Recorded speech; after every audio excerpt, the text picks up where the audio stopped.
This week in horror movie history, a film was released into the universe which painted a picture of classism, racism in the form of a story about two adults and a young man breaking into a house occupied by an insane brother and sister and their stolen children. There, they must fight for their lives. We celebrate the people under the stairs on Slasher Sports Cinema.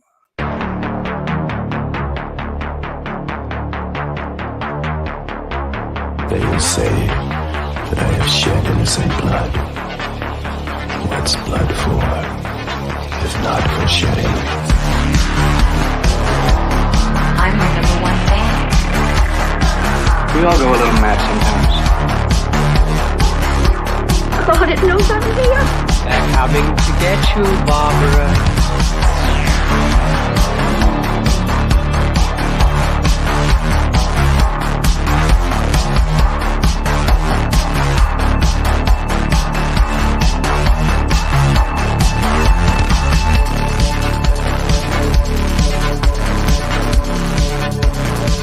You're listening to the Slasher Sports Show with Billy Graves.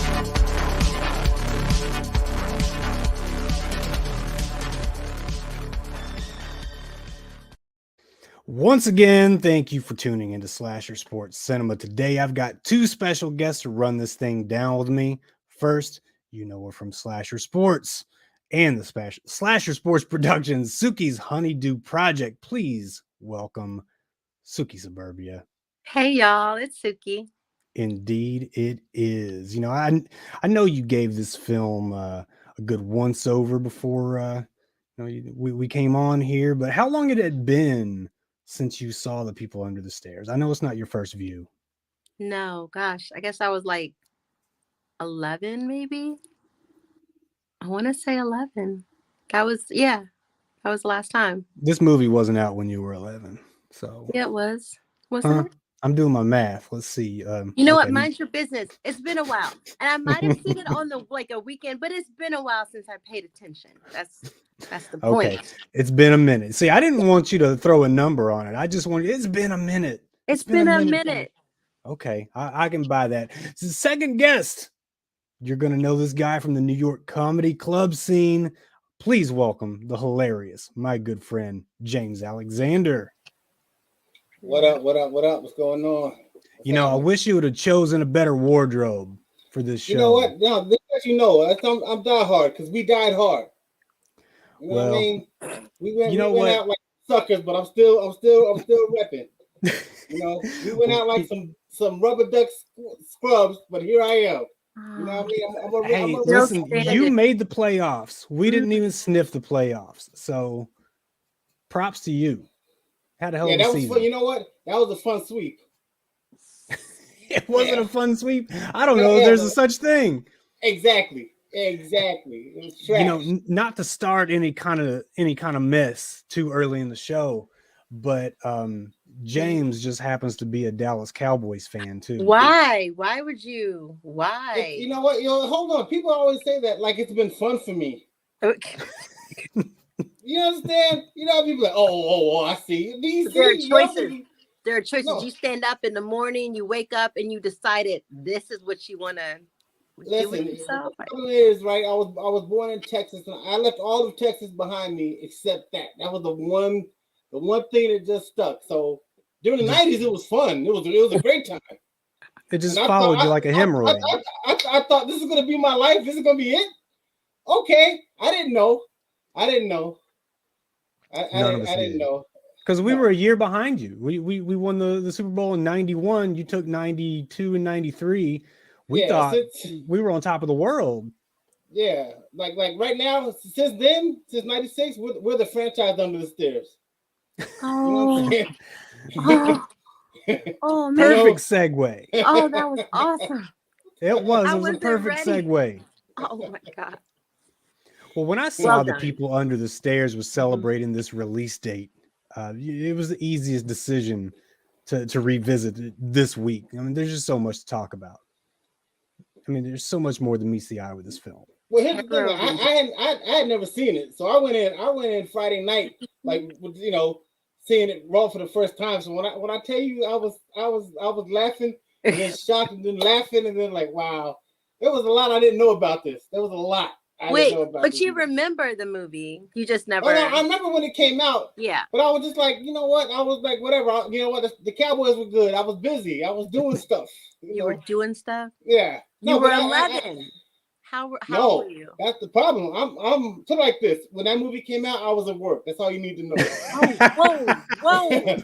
That's all you need to know. Whoa. I had to work that weekend, so yeah. Well, Wes Craven wrote this film after reading a real-life news story about some burglars breaking into a home. But when the authorities arrived, the burglars had disappeared, but they discovered there were some kids locked up inside the rooms by their parents without ever being allowed to go outside. And anytime I hear a story like this, I think about that. I think his name was Ariel Castro. I could. Do y'all remember that story? The Ariel Castro. I remember that. Yeah. He had like a whole situation, like a whole setup, like locked away for years and years and years. Yeah. He was elaborate. He was elaborate with it. And, I might be spacing on his first name, but it might not be Ariel, but I think it was Ariel Castro. But he kidnapped those girls, held them in his house. Okay. Yes. Yeah. And it was not a secluded home. This wasn't like a country home. It was like right there, like a subdivision or, just in a line of homes. But he had these girls in his home. He'd violate them, get them pregnant, beat them till they miscarried. Evil shit. Yeah, the evilest shit. It was dark. Yeah. Very dark. Now, I don't know if any of the girls ever actually had any of the babies. They may have, but I mean, it was found out that he kidnapped these girls for like a decade or worse. All right. Well, while he had them locked up, sometimes he'd leave the house, but he wouldn't completely lock the house up. He'd leave something unlocked or unfastened, and if they tried to escape, he'd beat them up. Now, had either of you seen the film The Black Phone? It's a pretty new film. No. I think I was supposed to see it. You were supposed to see it. We had this conversation. You never did do it. You must have had to work that weekend too. But I can't help but think about the film The Black Phone. About it's basically about child abductions, and and that's what this is, because Amanda Berry was the girl that one of the girls he kidnapped, the one that escaped eventually and brought it to light. And she didn't just escape, she had some help, but she was 17 when Castro got her. But in The Black Phone, the Ethan Hawke character, he would leave the door open to this basic glorified cellar. He'd leave it unlocked, and if the kid tried to get out, the beatings would be exponentially worse. Or actually, he would tell the kids he wasn't going to hurt them at all. But if they tried to escape, he'd go back on that word, and it'd be bad. Straight sadist. He was just absolutely. Absolutely. And I thought about that every time. I want to watch that. You want me to watch that? Well, yeah. You remember back in the 80s, maybe it was the 80s, maybe it was the early 90s, the catchphrase, it's 10 p.m. Do you know where your children are? Yes, I say that all the time. Now that happened. I'm sure you do. Fear factor over here. I'm going to tell you, I hate to show my age a little bit, but here's why that happened in the 80s and 90s. Because I was a kid in the 70s. And I'll be honest, we was losing 2 or 3 a week. Wait, children? Kids was getting kidnapped. Where were they going? It was back in the days when it was literally the van would pull up and the whole thing, don't take candy from strangers. Yeah. That happened because of the 70s and early 80s. Yeah. Like I know I went to 2 different schools where kids were just missing. Like it was a problem. Oh my God. It was some shit that really used to happen like with regularity. So so we get home late, and that's why we used to get our ass beat. Because that was the whole thing. Oh, you just want to get taken. Oh, how did I know you weren't kidnapped? Like that was the whole thing. And I was like, well, and I was being honest. I was like, if you had a choice to kidnap, you're not gonna pick me first. Well, how you know that? What do you know? Because I was bigger than all the other kids. You're gonna go for somebody you can get in the van, with a little bit of swiftness. Yeah, get the seatbelt on them. Yeah, I wasn't gonna be an easy take. Did you ever watch Unsolved Mysteries? Oh yes. Right? I don't know how many times I saw Robert Stack walk out of that fog in that trench coat, giving you the details of your life. Okay, but I grew up on base, right? Me and my friends would think that the people got on base. I don't know how we thought they would get on base. Like, yo, there he is right there. We would trail people on our bikes. How did they get on base? How did they get past all of the military to us right there? I don't know, but we would document their dresses and everything. But if you think about it, if you look at something like Stranger Things, that's how we thought. That's how kids think. Like it can happen. Anything can happen. It can happen. Wait, It can happen. Yeah. Did you look at my? Did you see this? Can you see it? No, yeah, I see it now, but I didn't see it. That's funny. Yeah. Had those braids covering it. That's Yeah. what. Trying to show out. That's what you do, but it's all right. So this film, The People Under the Stairs, was directed by Wes Craven. You know, we know him from A Nightmare on Elm Street, Scream, lesser known or at least less remembered Vampire in Brooklyn, which is one of my very favorites, low key favorite Eddie Murphy flick. He did Shocker and The Hills Have Eyes. Suki, where do you stand on the Scream franchise? I feel like that's up your alley. I love every single one of them. All of them. You knew I would. I don't. Yes, they were the. Okay, I guess other horror movies had done it before, but this was the first horror for me that killed the main character. You gonna kill Drew Barrymore out the gate and not warn me? I will love you forever because I love her.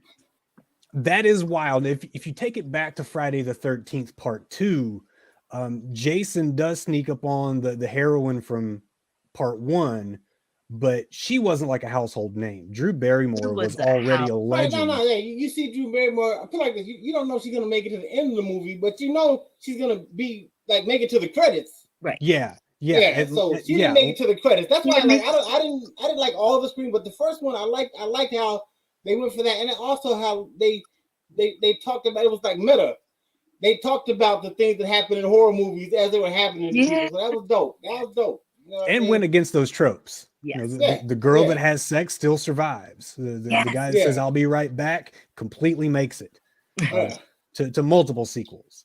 But yeah, so this was also written by Wes Craven, same guy, same style of writing. Maybe something that would have preempted Scream. But it stars Brandon Quintin Adams. You might not think this guy's a household name, but at the time, he was one of the biggest kid actors on, in the country. He was a child actor who was already a name before The People Under the Stairs. Before going much further, is there anything you remember him from? And this is kind of one of those things. The Sandlot is one of the is my pick. I spent the whole movie saying I know this kid. It's one of those. Like I know this kid. I know this kid. I know this kid. There you go. The Sandlot. There it is. Yeah. I thought for sure though, James, because there was a reason I asked this question. There's like a funny, it's almost like a meme question. Like depending on what you think of when you think of Tim Curry determines whether we can be friends or not, right? Because some people are going to say Rocky Horror. Some people are going to say It. Some people are going to say Clue.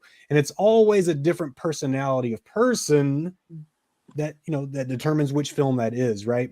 Right. But with this kid, I thought, James, you were going to say Michael Jackson's Moonwalker because he was in that. I think, no, I don't even but remember, by the time Moonwalker came out, I was so into hip hop. Like I was right at that age. Put like this. By the time Moonwalker came out, right, Prince had done Purple Rain with Apollonia. I was done with Mike. Yeah, you were done. Yeah, I was done. Once I saw Apollonia jump into Lake Minnetonka, yeah, I was done. I was done with all that PG shit. I was done. I was like, no.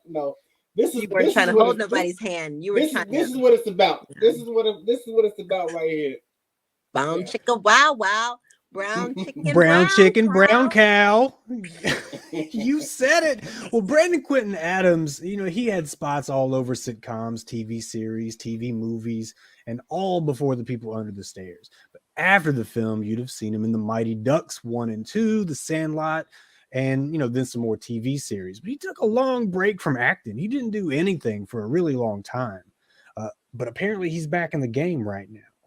IMDb has him listed in a narrator role in that 2021 film, The Resort, which I saw like twice and didn't ever know that he was involved in that film. But Everett McGill is another actor that both he and Wendy Roby, this is the crazy couple, or they're not really a couple. Yeah. We know they're brother and sister. How do we know they're a couple though? Okay, go ahead. They don't They ever do end actually up saying it in a couple reveal. stuff. Say that one more time. They don't ever actually do couple stuff. They just have pet names. Right, mommy and daddy, right? But later on in the film, there is a reveal that, oh man, they were brother and sister. Right. There was that line, but you don't know up to that point. Or at least I don't. I'm thinking like, because like older couples, and they're not really even that old. No, no, their whole vibe was creepy. Yeah. So the fact that they're brother and sister, that's eighth on the creepiest shit that they do. You know what I'm saying? Like this, like that's not the deal breaker. The fact that they're brother and sister. All the people they got under the stairs that they've killed, that's before that. Oh, and by the way, we also touch each other. But that's far from the worst thing you're doing. Yeah, the people under the stairs is like fifth on their list as being the creepiest shit that they do. I mean, robbing from the hood, they're doing a lot. They were doing a lot as a couple. They were a power couple before we knew what that was. Before we even knew what that was, you're right. But they got this job because they were a married couple on that show Twin Peaks. And I guess. Yeah, so that was a whole thing for, especially like with Everett McGill. The guy, I went back and I was like, man, I did not remember this guy being this wild, singing up against the wall and dancing out in the living room. I got him. Weirdest dude in the flick, but I couldn't help but love the effort put in by Everett McGill. Dude's fucking nuts, though. Here's what got to me, right? By the end of the movie, I kept saying he reminds me of somebody, right? You know who he reminds me of is David Byrne from Talking Heads. Yeah. Because by the end of the movie, every time they showed him on the screen, in my head, I was like, and you may ask yourself, where is your beautiful wife? I was like, he reminded me of the Talking Heads dude. That's a great video. That's a classic. It's a classic. Yeah. I don't think we have to give Ving Rhames any kind of special intro, but he's the guy that says, yeah, and maybe the president will make me secretary of pussy. I wrote that down. That was one of the quotes I wrote down. That's why when you said Wes Craven wrote it, I was like, did he write all of it?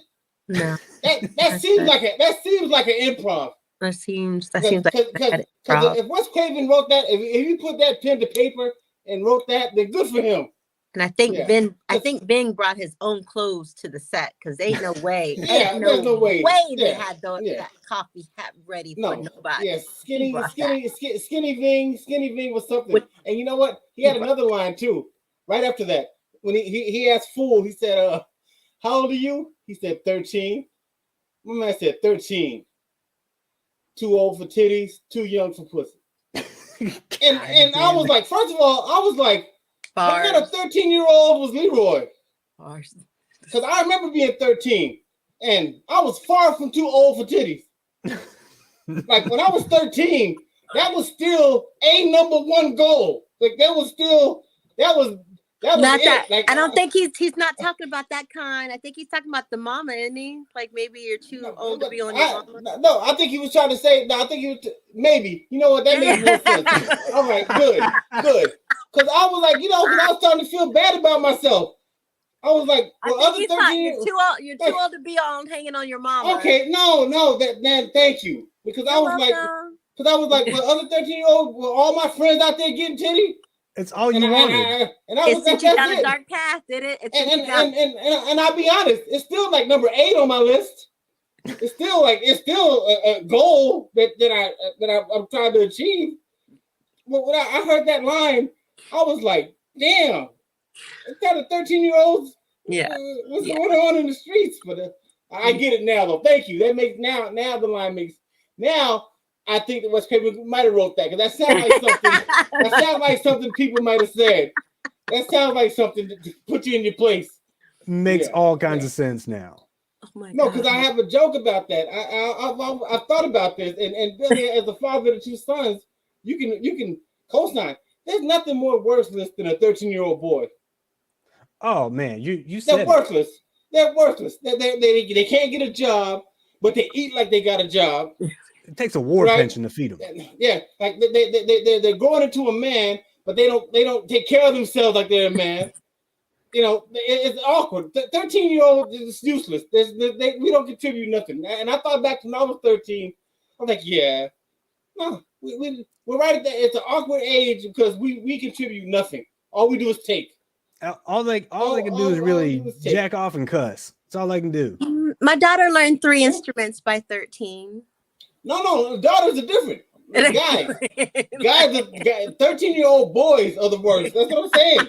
Yeah, don't walk in the room and pick up a sock. You know what I'm saying? Just like leave it there till they remove it. Yeah, you know, when you're a parent of a 13-year-old boy, you have to say stuff like, "Are those the same pants you've been wearing all week?" And they have to be like, and they say stuff like, "What? I don't know." Here's the thing: they don't know. That's the part. It'd be like if they said yes or no, but they literally be like, you know, I woke up and I put them on. I don't know. Yeah. Well, Skinny Ving was a problem, James. You said it, man. The first time I remember seeing Ving Rhames had to be in Pulp Fiction. You know, he had spots in TV roles, but wasn't he Don King also? Let me tell you something. I was Don King. That was a terrible role. When the quarantine first started, right? I got into Miami Vice. And you watch Miami Vice just for the guest stars. Everybody who was anybody at some point was on Miami Vice. And Ving was a young drug dealer in Miami Vice. You could tell that he was just coming up.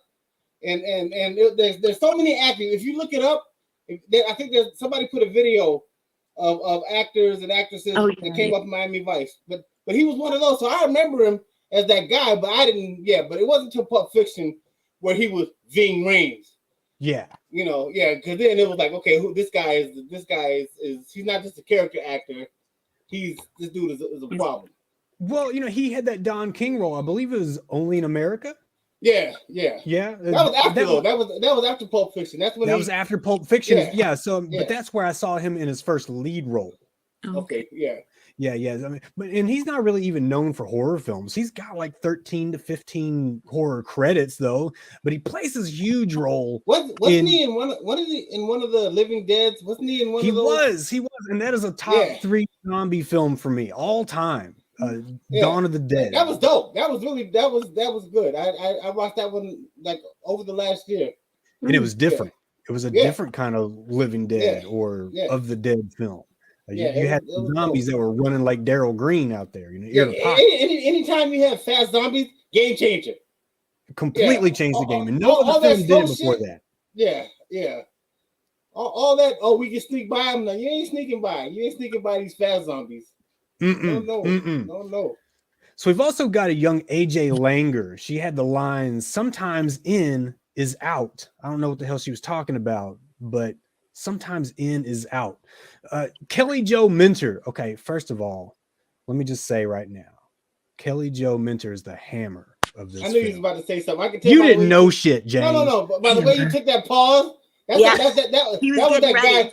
Yeah, that was that guy. Be like, I'm listen. I'm about to say something, and I stand on it. Yep. And I stand on it on everything.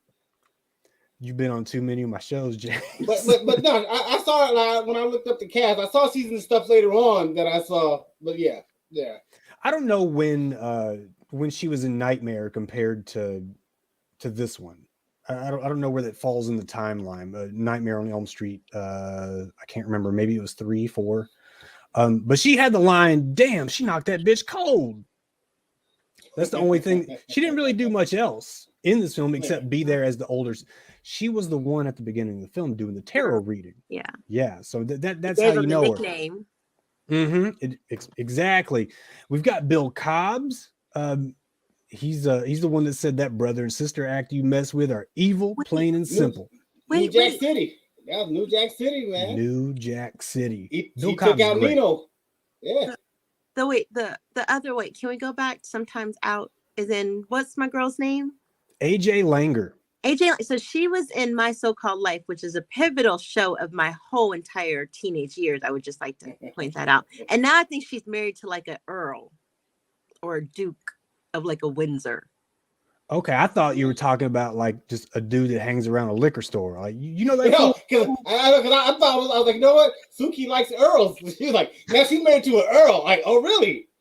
Not a chance. So maybe a Billy's got a chance, or Jimmy got a chance. Heard you was in the Earls, girl. Like real titles, y'all. Like real stuff. Good. Like the King's English, because the Queen is dead. R.I.P. So the King's R.I.P. English. Good for her, man. Okay, my bad. My bad. Yeah. We've also got Sean Whalen, who plays Roach, and Roach doesn't really have any other lines in this thing besides mumbling because they cut out his fucking tongue. He saved the show. But you know what though? Of all the people on the stairs, he's the only one that you remember. He's the only one that I really could pick out today in a line. I'll be because you know why he's been in a lot of commercials. Like he's been in a lot of stuff. But here's the thing. For the title of People Under the Stairs, I really thought I'd see more of them. Mm-hmm. It was really about Fool's Odyssey to get out, because they were like the byproduct. I was like, they're really not going to give. They didn't really get much. They didn't get much. They were there, and you knew it. At face value, I'll agree, James. At face value, what the People Under the Stairs at face value are they don't get a lot of time. However, I believe the overarching idea is that Fool and Leroy, they are also the people under the stairs, underprivileged, unnoticed, the people who fall between the cracks. You know what I'm saying? Oh no, I get it on a metaphorical level. Oh yeah, but we didn't see too many pale ass dudes with perfectly cut hair somehow. But you know what though? It's also back in those movies like that, it could have been a budget thing. Could have been they probably couldn't spend the amount of money to make that whole vibe come alive. You know how things happen in movies. Like, okay, well, that's kind of funny. Yeah, like it might have came out cheesy, and they're like, we can't. People will laugh. We only got 2 hours for makeup. We only got enough makeup for 8 of you dudes to fit the budget because we had to pay Ving Rhames. He thinks he got shit. And like some of the people might have been family members. You know how they do it in those kind of movies. Anybody can be back there. Yeah. The tagline to this film is, in every neighborhood, there's one house that adults whisper about and children cross the street to avoid. Now, I feel like this is probably too real a tagline. It probably holds true for a lot of people. We had one. When I was going to ask that. Yeah, I was going to ask that because I didn't have it. Yep.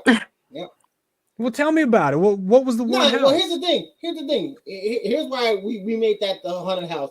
Because it was this old.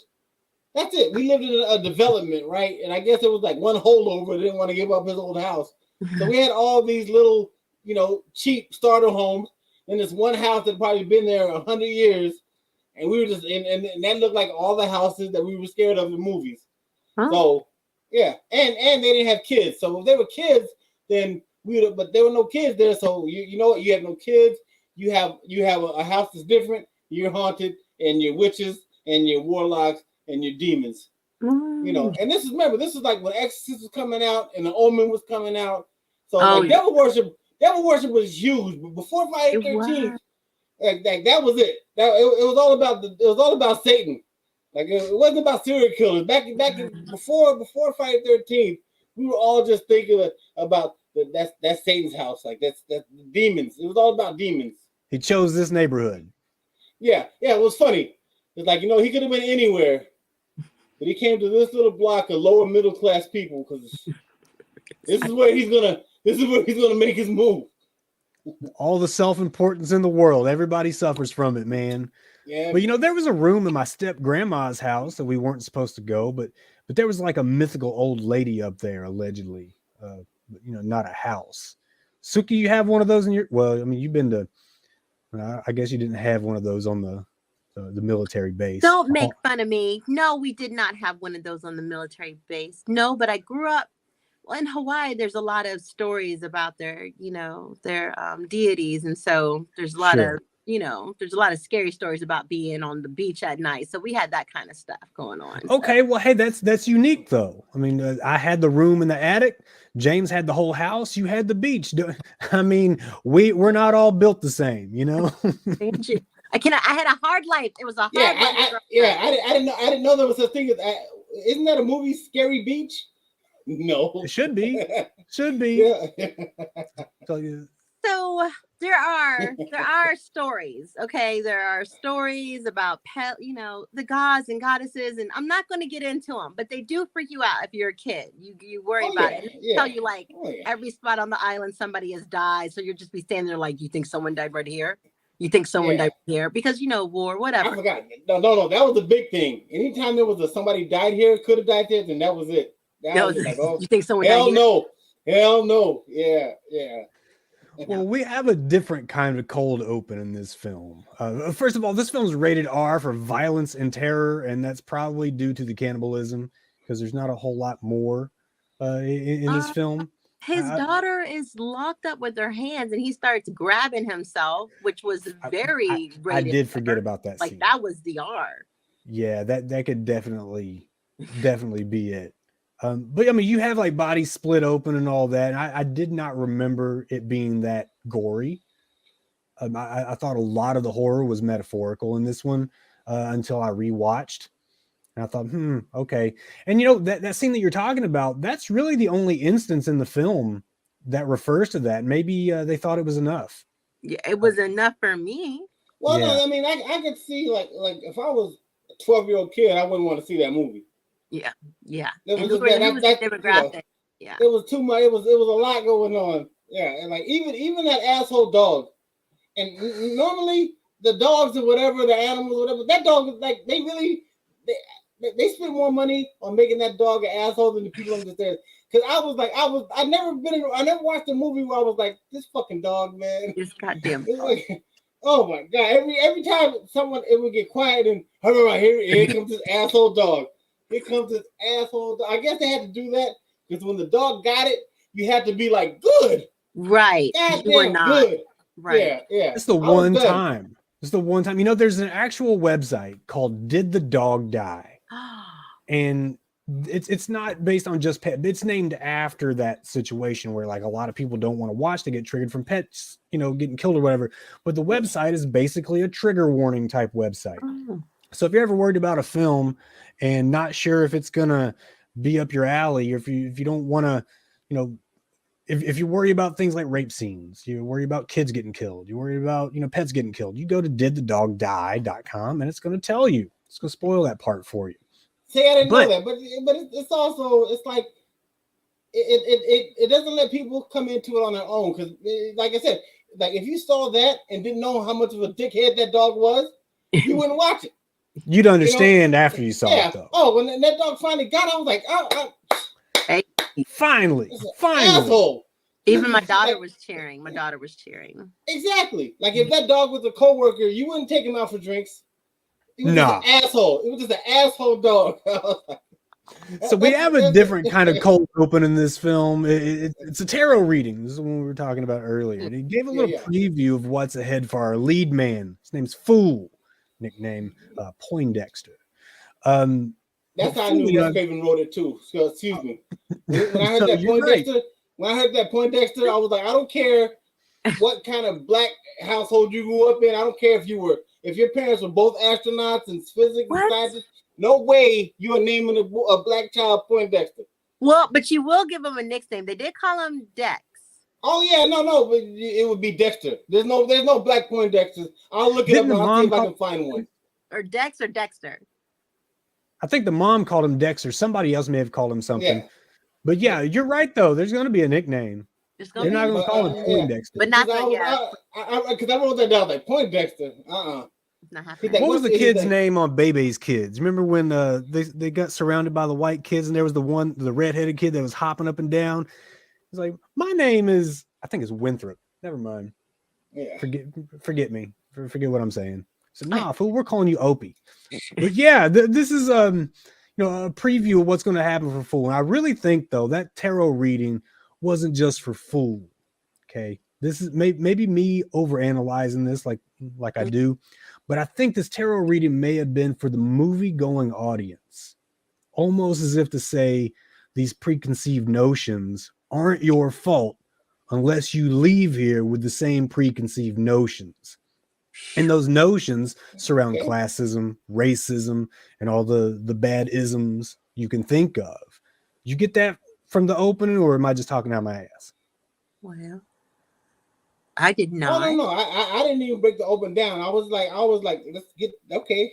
This happening. I was like, let's get to something. So yeah, I didn't even take it in like that, but it makes sense. Well, that's Craven though. He's always been socially aware, a little bit more, ahead of his time than maybe some others. He's always had that social awareness. But either way, Fool's mom is on what looks like her deathbed, and they can't make rent, while on the other side of the tracks we see the couple, feasting on the biggest rack of ribs I've ever seen. I couldn't tell if it was human. Yeah, and he's spitting out buckshot like they're watermelon seeds. What's your take on the setting here? The dichotomy of the two families. Oh, it was kind of it was on the nose. It was literally like, okay, here's the worst, and on the other side, here's the gluttonous side. But that's in life. There's always, like there's somebody who would be envious of the meals you had today. You know what I mean? So that was like, all right, yes. I feel like this. I've had ribs before, and I'm pretty sure somebody would be like, damn, James had ribs. That's crazy. That's crazy. He had ribs, Like, yeah, some people have it rough and some people don't, but that's always been the world. See, I saw two house poor homes, because the house has a lot of old furniture, but it was very dusty and nothing was really up to date. And maybe they had it because everything else was tied up in all their investments, but it wasn't very showy. It was just very classic because it was passed down. So they were very house poor. Both homes were house poor, but one was doing something about it by trying to flip their neighborhood.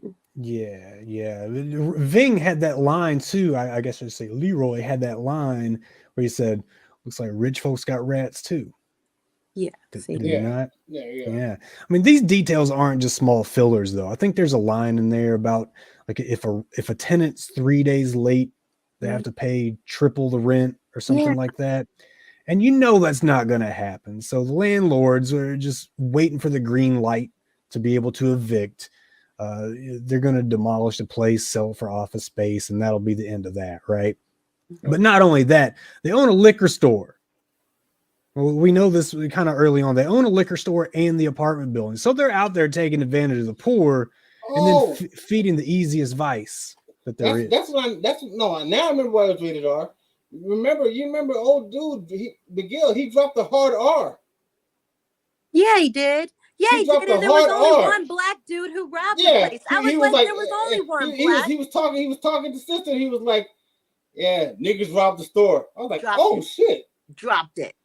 Oh, and I said, okay. Did he say A or ER? Because it did sounded like it was an A a little bit, but it was a hard. It was a hard. Because I had to stop and like, okay, no, and that kind of set the tone. Like, okay, but right, it was only one black guy, because what's the white guy? Which I was like, what does that mean? It was just the one.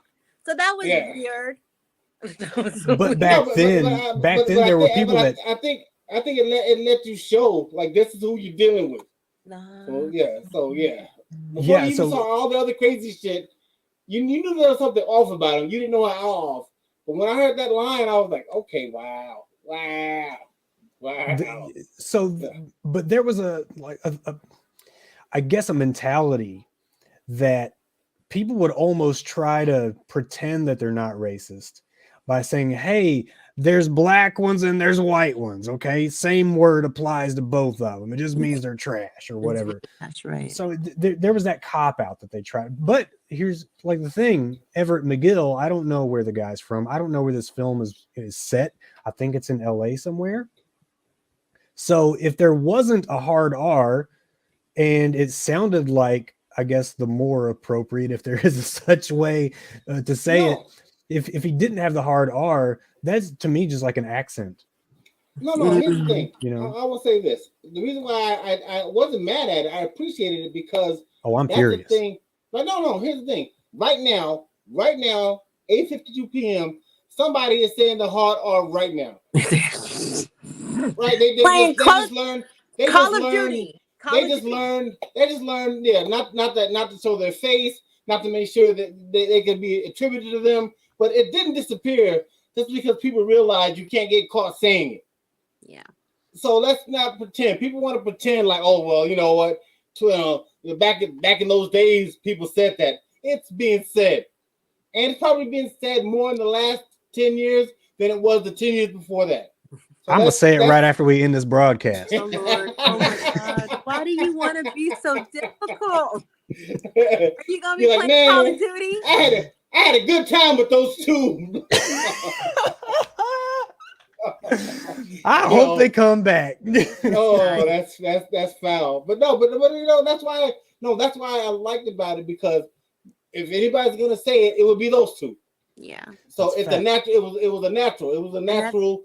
That's how they talk. That's how they deal with each other. Yeah. The cops keep getting called to their house over and over again. No one does anything. They're getting cookies in the free. And how do you shoot? You know, you shoot in a neighborhood. The cops come. I thought the same shit. He blasted that shotgun 30 times. At least. I don't care how big the house is. You can't soundproof 30 shotgun blast. Yeah, no. with the plaster and the I thought that was a little bit much. Yeah, yippee-ki-yay all through the house. Yippee-ki-yay, motherfuckers. Yeah, but that was he was that, because that shotgun had me. I was laughing. I was like, he is shooting the shit out of that shotgun. Well, they're sitting on a gold mine, and it's a gold mine Leroy Ving Rhames wants to exploit. We all know somebody like Leroy, okay, the Ving Rhames character. He's always scheming, always plotting on somebody. I don't know what Leroy's relationship is to the family. He may be, I really don't know, but he's found a treasure map, and as a bonus objective, the outcome really sticks it to the landlords of the family's apartment. So James, Suki, we all know a Leroy, do we not? Yeah. Oh, there's always the hustler. There's always the every day is a constant hustle, a constant come up. You know, I had an uncle who like it was always the edge. Always can we? Here's the problem though. A lot of times people like that, they'll exploit anybody. So it's not just external people. They'll do it to family. You know, like when you're in that hustle mentality, everybody's weak. Everybody's a victim. That's how they see the world. Is, you know what? They're gonna get it from me. Somebody gonna do it. There's no honor amongst thieves, right? No honor amongst thieves. And it's really apparent when even Leroy doesn't trust his own partner, Spencer, right? Because he's been gone into the house. I guess we should talk about the scheme first. I don't want to get too far into Spencer, but the scheme is to steal some gold coins, which Leroy hangs over Fool's head, knowing he'll go along. He's got to save Mama. He's got to help pay the rent. So they send Fool in with the Boy Scout cookies, and I don't even know if that's a thing.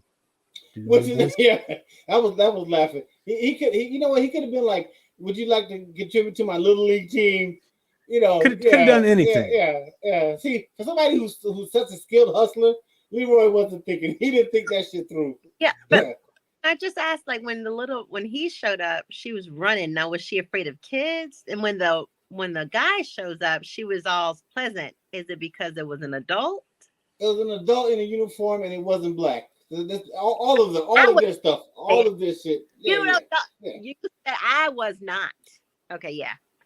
The beautiful thing about this film, guys, and I mean this wholeheartedly, you can look at so many angles of this, and it's going to mean something completely different to you, to me, and they're all valid.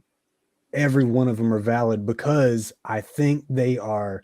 That's why I went out of my way to say both classism and racism, because that's what this is. They look down on poor people, they look down on black people, and a lot of the times in this scenario, they're the same people, right? Because I will say, unless I'm wrong, none of the people under the stairs were black, so I give them that. Well, yeah, because they were all supposed to be kids, right? But they were like, I just thought about it now. Like, if I'm looking at all they were all pretty powdery white by that time. They hadn't seen the sun, but I didn't see any. Your classism, it rings true. They were all the boys that got thrown away. Yeah, they wanted people that nobody would look for. That, you know what? That's That's probably valid. But they send Fool in with those Boy Scout cookies. That doesn't fly. So they go with the I'm from the gas company routine. And I keep thinking, and maybe I'm doing that thing again where I overthink, that Spencer gives himself away in the very beginning when he produces that ID card. And it says his eyes are green, but Spencer's eyes are brown. Anybody else catch that? No. I thought it was the ring. There's the ring too. They did do that pan on the ring. Yeah, for her to be like, no working man wears a ring like this to work. Like, but then there's also maybe multiple things. Like, you know what, the green eyes thing, got me. But then can't pair that with the ring, right? Or maybe the ring is listen. You got blue collar guys, they'll wear anything. Or she might be like not stupid. Like, well, nobody ever visits, and in the same day, I get somebody selling Boy Scout cookies, and now this. It was like that was kind of clumsy. Yeah. It was kind of clumsy, but you needed that to move the rest of the story. We got to get in somehow, so we're just gonna keep trying till we do, right? Yeah. But like I said, there's no honor amongst thieves, and Spencer isn't trusted by Leroy because he's been into this house for very little time, and Leroy automatically jumps to the conclusion because that he Leroy might be knows, stealing these coins. Leroy knows that's what he would do. That's why he didn't trust him. Yeah, that's a fact. That is a fact. Leroy was like, you know what? If I was him and I had the gold and I could get out the back door, I'd do it.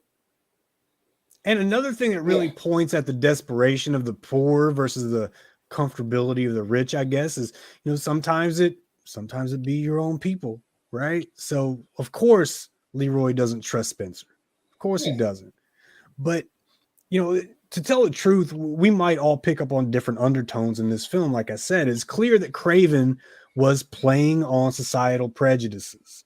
And as a kid who grew up, basically with his parents just barely having enough, worked hard, tried to dig out of that hole, the classism undertones are easier to pick up on for me, where you might have different narratives that you pick up on from the film, and we all just draw something from it, and it has validity.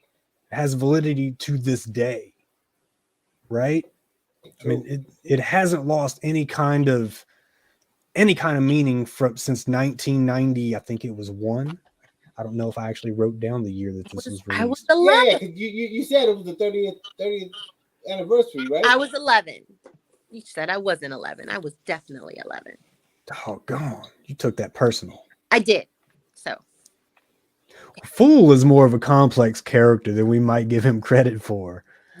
He proves he's like not in over his head when he and Leroy are attacked by that asshole guard dog. He's using his brain to get out of that trap, right? Yeah. Baits the dog to come to him, jumps up, shuts the door behind him. Like, Fool's being a badass.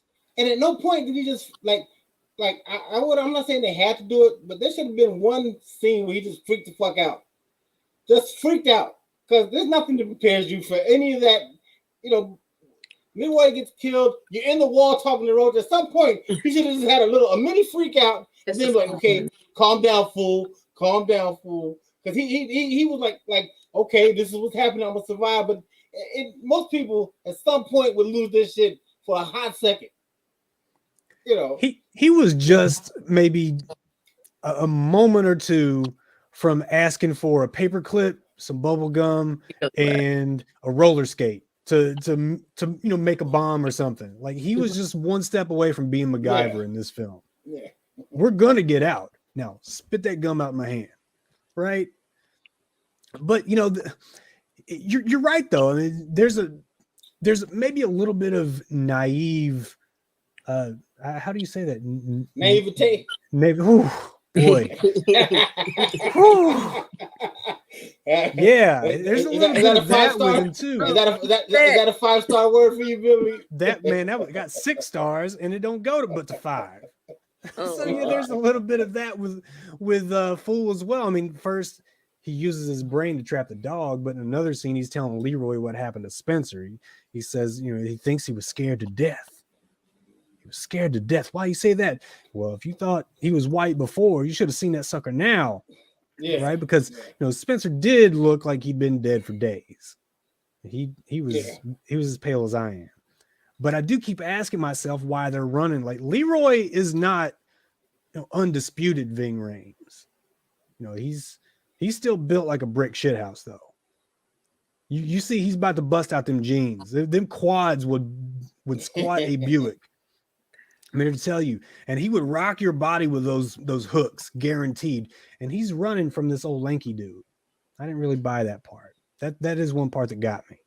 Well, you know what? It's also, if you look at most people that that have ever done a home invasion, there's probably a universal reaction.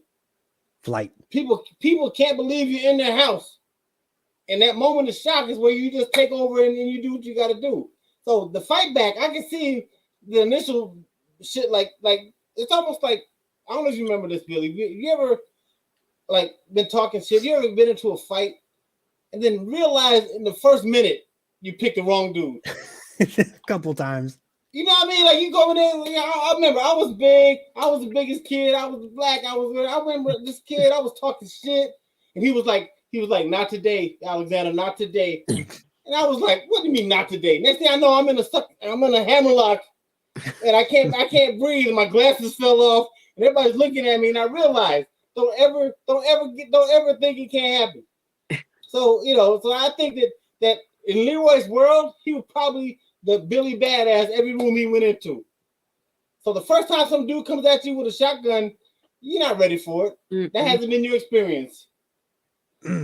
Man, that got a lot more personal than I thought it was going to. No, right? But you know what? I can see, it's ego. I'm nobody better than me. Oh, this guy's different. Oh shit.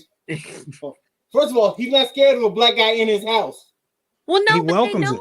They know the past stories. Yeah. They've heard the stories growing up about him, so they know. I mean, they know these people are weird. So he's got that too. You know what I'm saying? Yeah. There is a backstory that people just know that house is evil. So you're right. He's probably looking at it. He don't like weird stuff. Yeah. Yeah. Because I heard Jordan Peele say, like, listen, all that leather and what they had going on, that's white shit.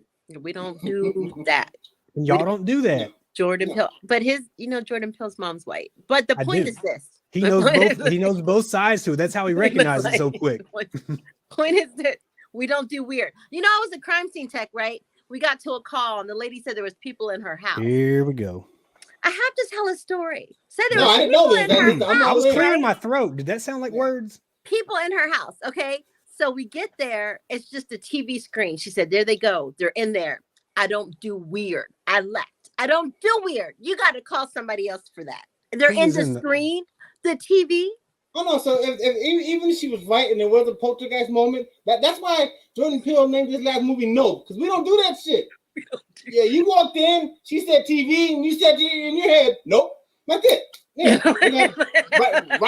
write me up, suspend me, fire me, like that. Because you weren't saying she was crazy. You were saying even if she's 100% right, I'm not gonna find out.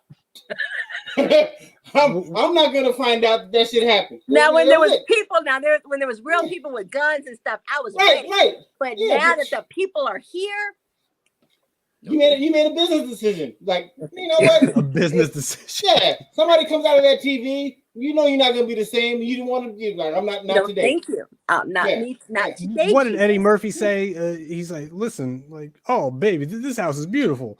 You got some kids playing outside. We got a pool in the back. Get out. Too bad we can't stay, baby. That's it. There's no hesitation. Like, no hesitation at all. But once Leroy was shot and killed by Everett McGill, I keep thinking I'm fucking up his name because there's another actor named Bruce McGill. That's a completely different person. But this is Everett McGill. I'm going to say Bruce in a minute. So don't hold it against me. But there's a dialogue. There's a dialogue between Fool and the little girl who lives there named Alice.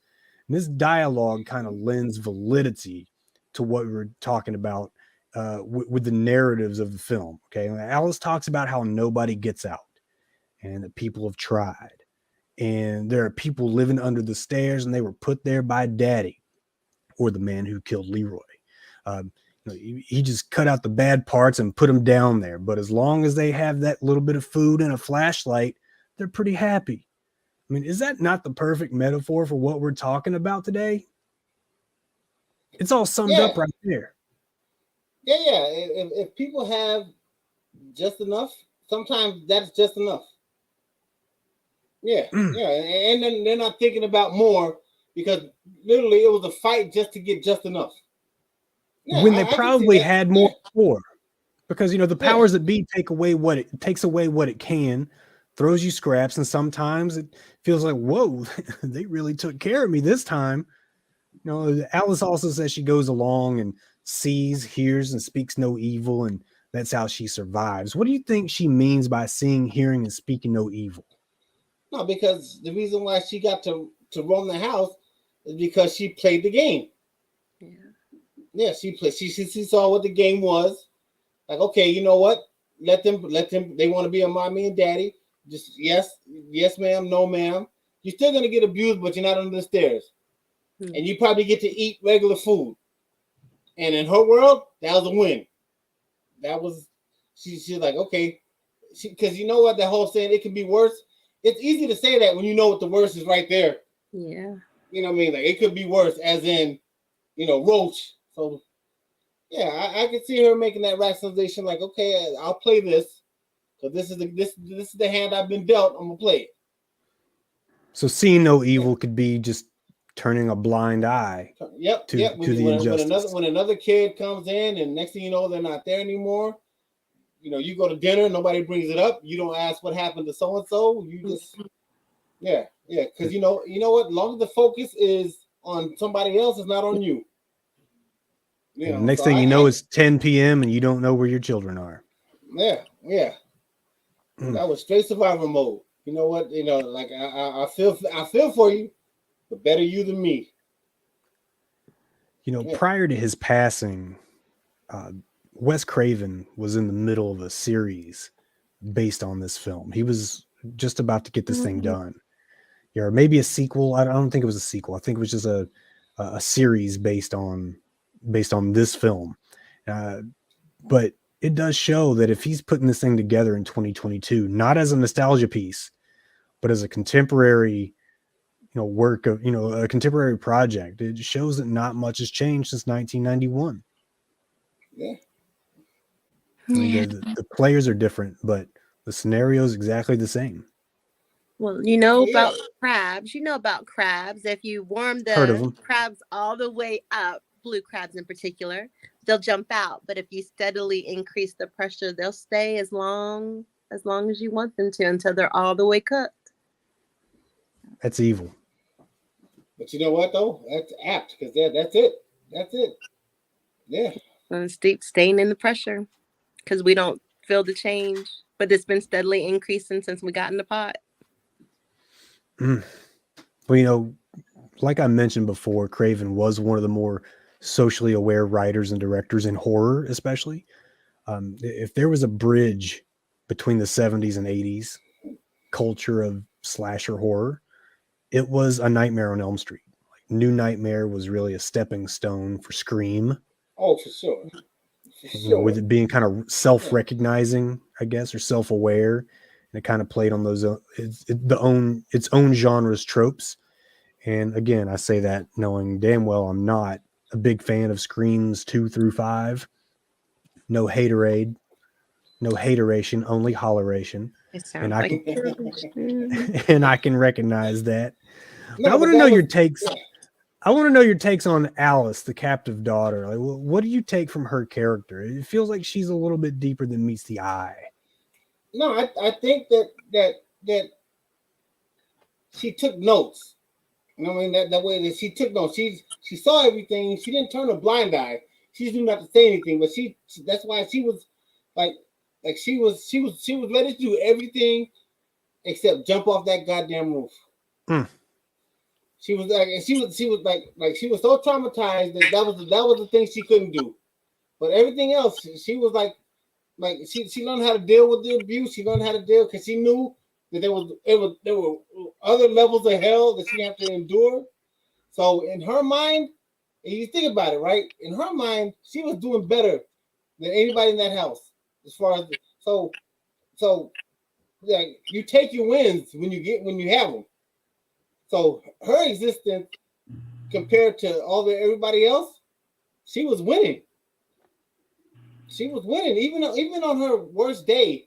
The worst thing that would happen, it paled into what was under the stairs. So she, that was her. I could see where she was like, she knew it was bad. She knew it was horrible, but she knew what the ultimate level of horror was. Like, she was still alive. She was still basically herself, and she saw how everybody else got turned into monsters. So I see it as her saying, you know what, this sucks, but it's always to say, oh, it's always worse on the other side. But when you see the other side, it's very easy to be like, you know what, I appreciate these French fries because downstairs they're eating skin, they're eating people. But she was also like an ally. She was an ally for Roach and with that doll and leading the boys. So she was trying to do her part. She was trying to do her part without revealing, without getting herself in trouble. But yeah, it was that was a tough character. And I kind of think Alice represents the maybe not completely unaware audience, but she's the product of quote unquote mommy and daddy here. She's never seen anything but a white man or woman. She's told that defiant girls burn in hell. She's told to speak when spoken to. And there's that point you were talking about, James, where she doesn't even realize there's anything outside those walls. And an important thing from my perspective is she's punished for helping the people under the stairs.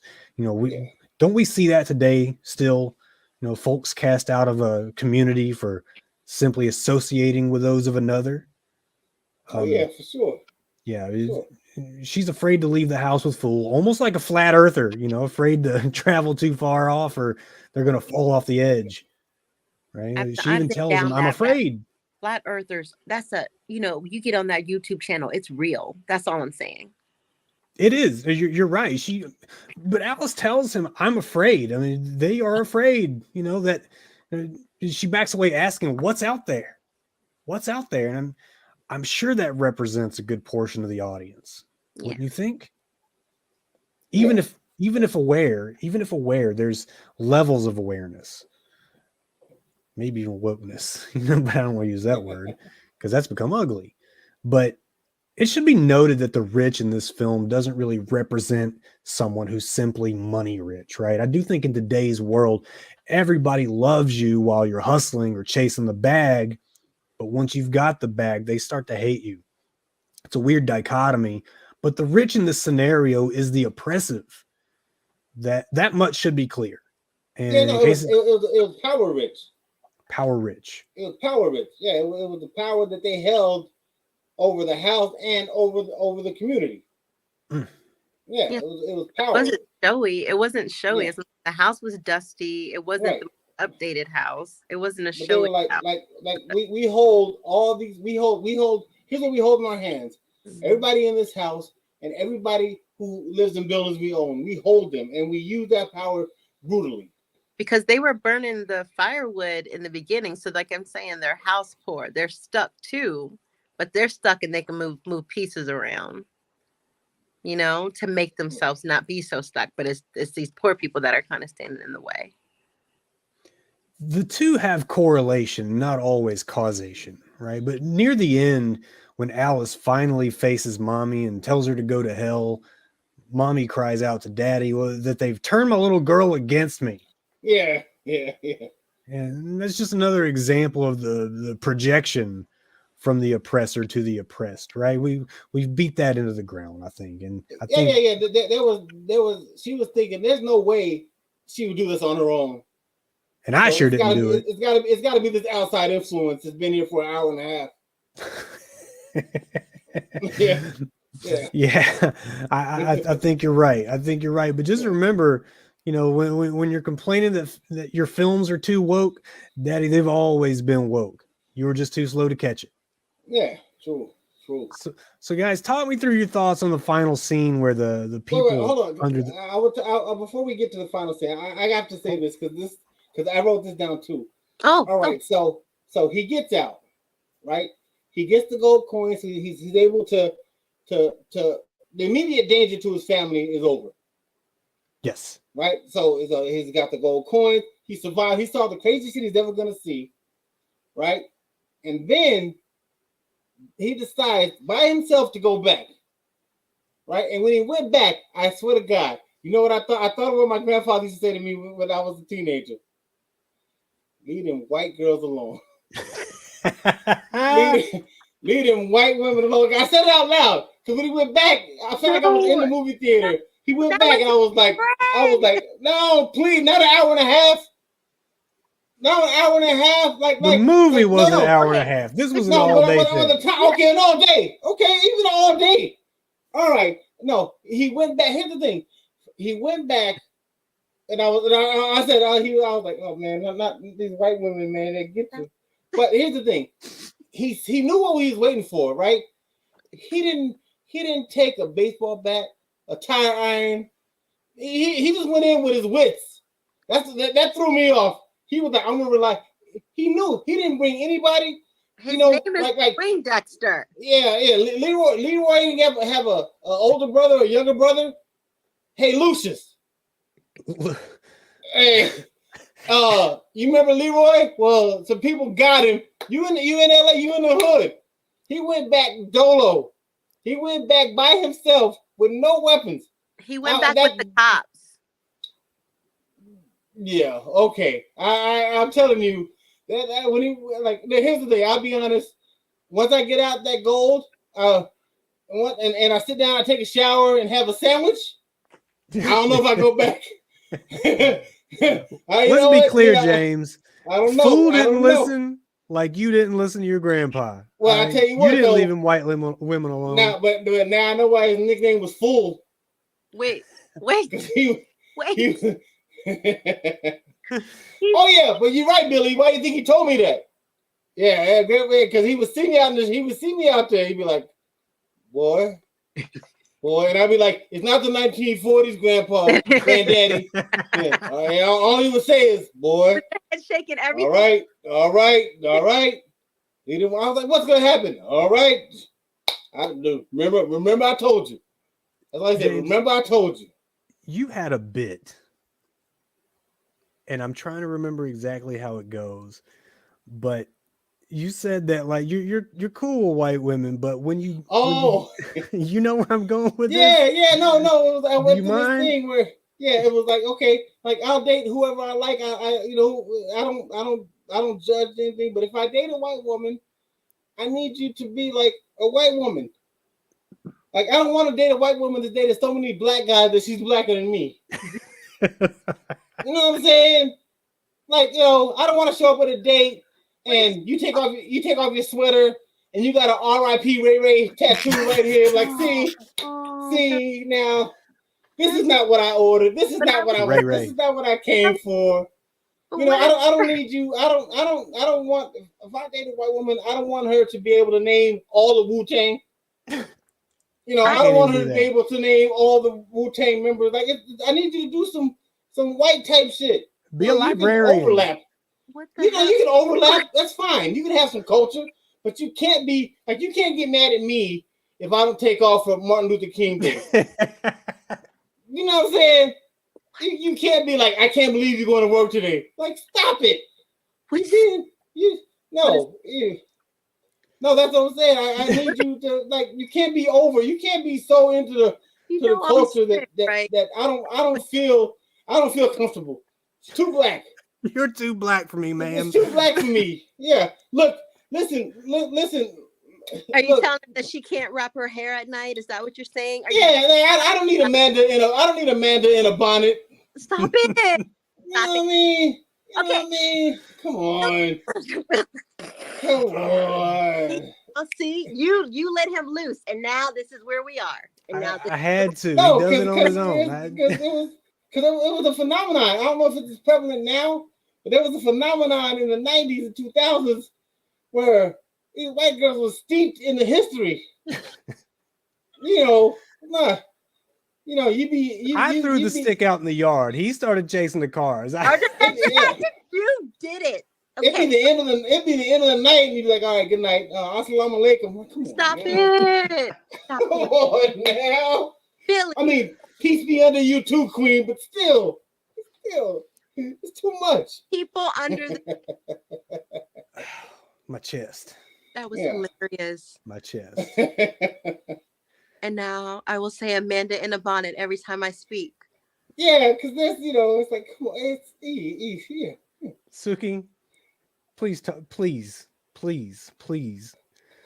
talk me through your final thoughts on the thoughts of the final scene, where the people under the stairs are breaking out of the stairs and out of the walls.